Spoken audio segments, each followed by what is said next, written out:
Hello everyone, how are you doing? This is MD Tech here with another quick tutorial. Today I'm going to be showing a solution to the problem in which you get an alert saying that your PC ran into a problem and needs to restart. I'm going to be going through two different methods in which you can hopefully remedy this issue. The first one being, let's head over to our start menu. We want to type in power options. We want to select this option. This is power options. You want to left click on that option. Now on the left side here, left click on choose what the power button does.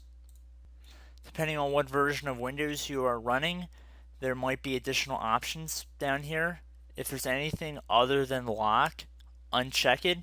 So if you have other options, make sure they are all unchecked if they are underneath shutdown settings, except for lock. Keep lock checkmarked, and left click on save changes. We can close out of that.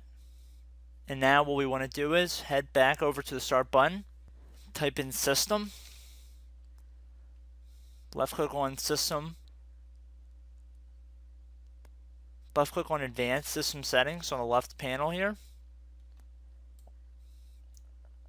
Under the advanced tab, left click on the settings button that's within the startup and recovery box. Under write debugging information, click on this little drop down arrow and then left click on small memory dump 128 kilobytes. Left click on OK. Left click on OK again. Close out of this. And then when you restart your computer, everything should be back up and running. So I hope this tutorial helped you guys out, and I will see you in the next video.